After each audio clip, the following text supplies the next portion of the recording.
राम राम, जय माँ भारती, जय हिंदुस्तान। वंदे मातरम, वंदे मातरम। क्या देश फिर विवादों के कारण, राष्ट्रगान और राष्ट्रगीत के कारण, भारत की संस्कृति और सभ्यता के कारण, या देश में गलत देश विरोधी गतिविधियों को रोकने के कारण, एनआरसी के कारण, सीए के कारण, एसआईआर के कारण क्या देश फिर से टूट सकता है 3 भागों में? नया विवाद क्या है?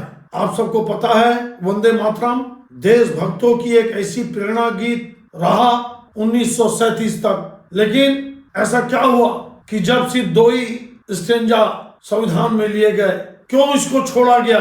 बाकी के स्टेंजा को, बाकी के अंतरे को?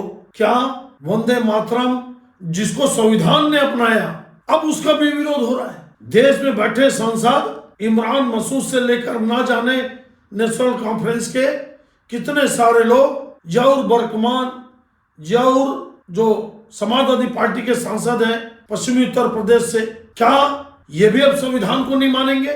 खुलेआम बोलेंगे कि जिसको देश के संविधान ने स्वीकार किया, वंदे मातरम से लेकर सुजलाम सुफलाम तक, और किसको छोड़ दिया गया 1937 में? जिन्ना और उसकी टीम के विरोध के कारण। कोटि कोटि कल कल निनाद कराले से लेकर तोमी दुर्गा, तोमी दस पारणी, कमल दल विरहारणी, ये पूरे लाइन को छोड़ दिया गया। आज इसका विश्लेषण करने की आवश्यकता क्यों है? आप सबको पता है कि 1875 में देश के महान स्वतंत्रता संग्राम सेनानी, कवि, इतिहासकार आदरणीय बंकिम चंद्र चटर्जी ने यह गीत लिखा। 1882 में उनके उपन्यास आनंद मठ में शामिल हुआ, और कांग्रेस में 1896 में कलकत्ता अधिवेशन में गुरु रविन्द्रनाथ टैगोर जैसे, जिनको सब मानते हैं, उन्होंने इसको लयबद्ध कर कांग्रेस के अधिवेशन में गाया। और उस कांग्रेस अधिवेशन के जो कांग्रेस के अध्यक्ष थे, उनका नाम था सयानी जी, रहमतुल्लाह मोहम्मद सयानी। 1896 से लेकर 1937 तक जब जवाहरलाल नेहरू जी कांग्रेस के अध्यक्ष थे, इस बीच में 1907 में अहमद मक्का जी, 1918 में सैयद हसन जी, 1922 में हकीम अजमल खान जी, 1923 में मौलाना मोहम्मद अली जौहर जी, इनके बारे में बताता हूं मैं, 1933 में अयूब कयूम जी, इन लोगों को और इनके जैसे हजारों लाखों मुसलमानों को आपत्ति नहीं हुई। लेकिन सबसे पहले 1923 में शायद दिल्ली के अधिवेशन में, जब ये देशभक्ति राष्ट्रवाद से प्रेरित गीत, जिसको अंग्रेज बेल लगा चुके थे, इसके गाने पर अंग्रेज जेल भेजते थे, फाइन करते थे, जुर्माना करते थे, ऐसे राष्ट्र प्रेम गीत को लेकर 1823 में गौहर जी ने और उसके बाद जिन्ना और उनकी टीम ने कहा कि हम जो ये कोटि कोटि कल कल से लेकर त्वमी दुर्गा, ये जो पंक्ति, इसको नहीं गाएंगे। क्यों? ये भारत देश सनातन का है। ये भारत देश 1400 साल के पहले, 2200 साल के पहले ईसाई और ईसा मसीह और उनके इस्लाम के आने के पहले तो ये पूरा भारत हिंदुस्तान था, हिंदुओं का था, सनातनियों का था। आपने, जिन्ना जैसे लोगों ने, आपने विदेश के धर्म को या दीन को या मजहब को अपनाया, उसका दंश भारत क्यों झेले? उसका तकलीफ भारत क्यों झेले? फिर जिन्ना और उनकी पार्टी और उनके लोगों के दबाव में सर सैयद अहमद खान से लेकर गौहर से लेकर अली बंधु, यही जो जिसमें ये बड़े भाई ये हैं, और मोहम्मद अली जी ने ऐसे कट्टर मुसलमानों के आगे क्यों झुका गया?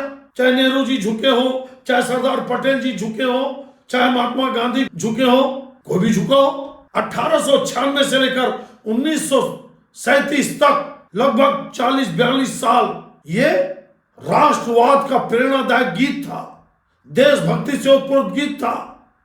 इस बीच में लाखों मुसलमान, करोड़ों मुसलमान इस गीत को गाते गाते अंग्रेजों से लड़ते रहे। फिर अचानक ये कैसा हुआ? यहीं से कट्टरपंथ का जन्म हुआ, और यहीं से सनातन को बांटने का, इस भूमि को काटने का, इस भूमि को खंड खंड करने का प्रथम प्रयास हुआ। क्या नेहरू जी से लेकर जितने लोग थे, नेहरू जी तो राष्ट्रीय अध्यक्ष थे, बोल देते मैं आपकी बात नहीं मानूंगा, जिन्ना को बोल देते, गौहर को बोल देते, सबको बोल देते कि नहीं, तुम्हारी बात नहीं मानी जाएगी। ये देशभक्ति गीत है। आखिर कट्टरपंथी मुसलमानों के आगे सरेंडर क्यों हुआ गया? इन लोगों ने उनकी बात क्यों मानी? और ऐसा भी नहीं, ये तो कांग्रेस पार्टी का फैसला था, या कांग्रेस जो उस समय आंदोलन करी थी उसका फैसला था। ये देश की जनता का फैसला तो था नहीं। देश की जनता ने तो अपना निर्णय नहीं दिया था। फिर 4-6 लोग या 1 लोग या सिंह नेहरू जी कौन होते हैं कि देशभक्तों के गीतों को काट देना?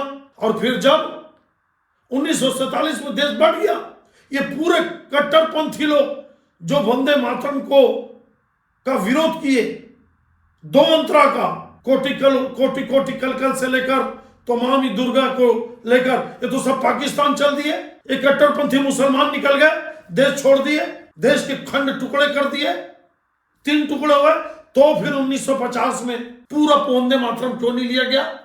जिन्होंने विरोध किया वो तो पाकिस्तान चल दिए। इसका मतलब देश को तोड़ने का जो बीज था वो देश के खंड खंड होने के बाद, पाकिस्तान बांग्लादेश बनने के बाद भी इस देश में बना रहा और आज भी है। मैं तो बोलता हूं कि जो भारत भूमि की पूजा नहीं कर सकता, भारत भूमि की वंदना नहीं कर सकता, तो फिर वो काहे का देशभक्त? क्या विदेशी धर्म और विदेशी मिट्टी को पूजने वाला आदमी क्या भारत का देशभक्त हो सकता है?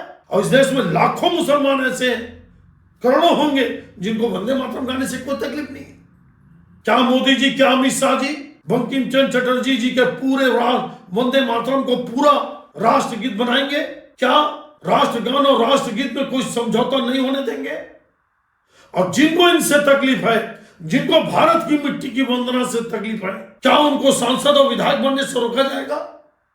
क्या उनको सरकारी नौकरी में आने से रोका जाएगा? क्या देश में से कानून बनेंगे? और अगर कड़ा कदम नहीं उठाया गया तो याद रखना कि जिन लोगों ने 1946 में पाकिस्तान बनाने के लिए ओढ़ दिया, महाराष्ट्र के लोग, तमिलनाडु के लोग, केरल के लोग, उत्तर प्रदेश के लोग, मध्य प्रदेश के लोग, देखिए पाकिस्तान बनाने के लिए ये वोट दिए और पाकिस्तान नहीं गए। और जिस हिस्से में पाकिस्तान बना वहां पर 1946 के चुनाव में वहां पे मोहम्मद अली जिन्ना की मुस्लिम लीग हारी चुनाव। तो इसका मतलब जिन्होंने पाकिस्तान की मांग की, जिसने देश को टुकड़े की मांग की, वो आज भी हिंदुस्तान में है। उनके बाप दादा बच्चे या उनके बच्चे, उनकी पीढ़ियां आज भी हैं और वही लोग विरोध कर रही हैं। क्या ये देश बर्दाश्त करेगा? क्या ये देश और टुकड़ा बर्दाश्त करेगा? क्या आने वाले 10-15 साल में ये बात सामने नहीं आ जाएगी कि शरिया कानून लागू करो? जब देश में कानून है, संविधान है और संविधान में राष्ट्रगीत का सम्मान लिखा है, तो फिर आप कैसे बोलते हो कि हम सम्मान नहीं देंगे?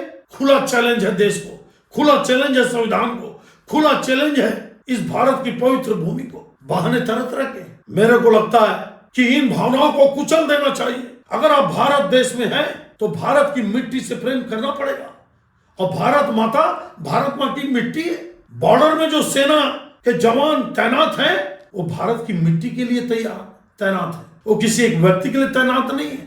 और उसी मिट्टी जिसके लिए हमारे देश के सैनिक बलिदान होते हैं खुशी खुशी, उसी मिट्टी की हम पूजा वंदना नहीं करेंगे?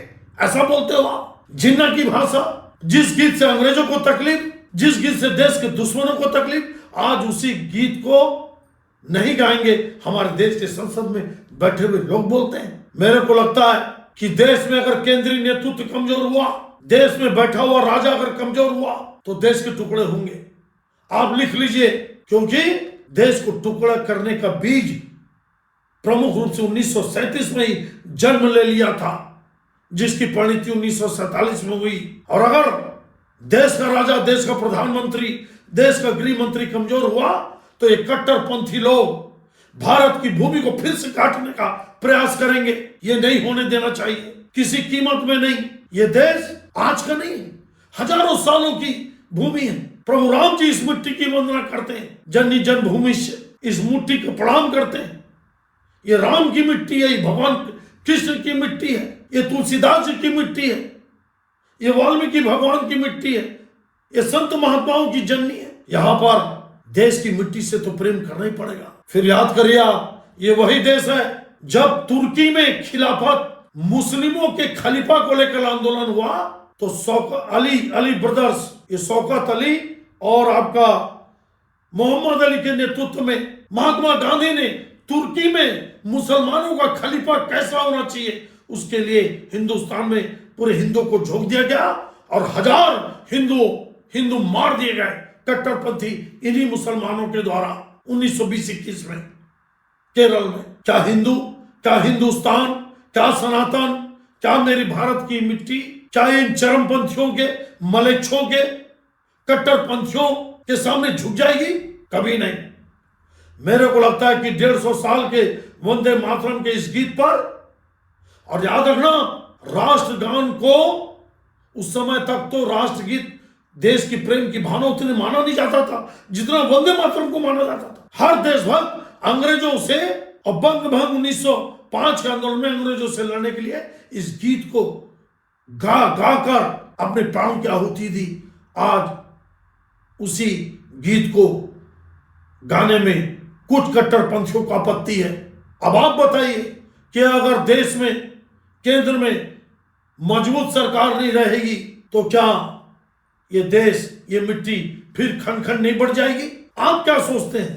आप बताइए। ये देश अब टुकड़ा नहीं होगा और ना होने देंगे।